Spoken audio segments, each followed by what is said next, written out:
As our country has faced its most recent reckoning with racial and social inequality in our country, it's reminded us that while Black people are not a monolith, the Black experience in our country shares lots of common threads.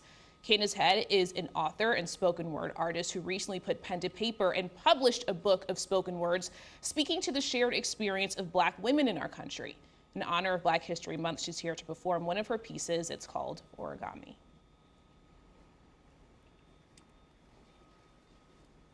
Black girls been told to fold themselves like origami, to contort their bodies into beautiful shapes. Tuck in your trauma. Fold away your pain with your shame face up. Fold vertically, left to right. Align your edges on the right lines and make sure you hide all the flap society ain't looking for. Unfold again, then fold once more. They tell us to hold it down, then fold it up. They tell us to tuck, but conveniently withhold that to them will never be folded enough, will never be perfect enough, will never be beautiful enough or even enough. But when a Black girl unfolds herself, you witness the immense majesty of her full page. Here lies her story, living, pulsating, vibrantly bleeding, suffocating, needing to exhale. Let her breathe. Reach beneath her contorted exterior and past her distorted belief that what makes her unique makes her inferior, and let her breathe.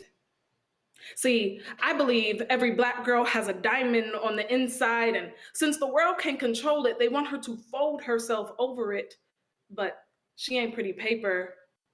Over and over again, her treasure has been paid for. So stop trying to shape her for a society that can't afford to obtain her. Black girls been told to fold ourselves like origami, to contort our bodies into beautiful shapes, to tuck in our trauma, to fold away our pain with our shame face up. But if no one told you this, you're beautiful enough. You're perfect enough. You're more than enough. Never fold for a world that can never measure up to you. And breathe. Okay, so many questions because I feel like this is something that I needed to hear when I was probably about 13 to today. Like everybody feels like we're asked to bend and move and shape ourselves. What advice would you give yourself about that 10 years ago when you were a teenager going through everyone telling you who you need to be? I would have told my younger self to embrace all of your intersections and feed all of them. You have them for a reason. It took me a long time to validate myself as a poet. A lot of people said, go to journalism school, which I did and I don't regret. A lot of people said, think more practically, like you can't make money as a writer. I wish I would have ignored them and fed more into my craft. I wish I would have embraced my weirdness and my uniqueness and all the things that I'm learning to hold hands with now in life. I wish that I could have done that.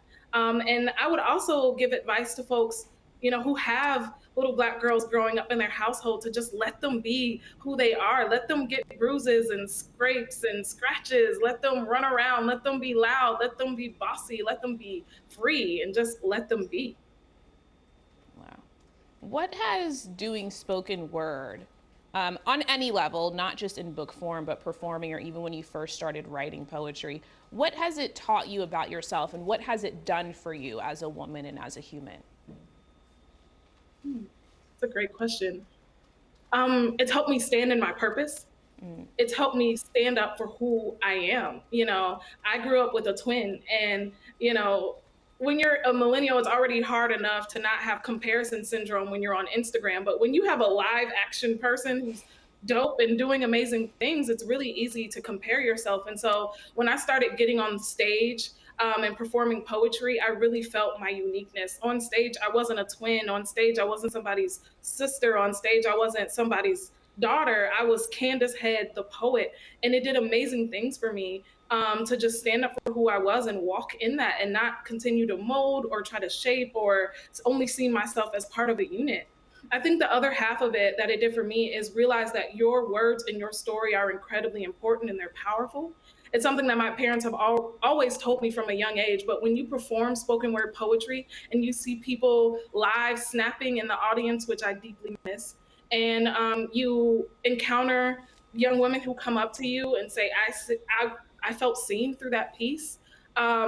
It's incredible. It really was going back to that lesson that your story is powerful. Your words do matter. You should speak up. And so exceptionally grateful for my parents always telling me that experience, telling me that story, because it's the reason why I stepped foot on stage in the first place.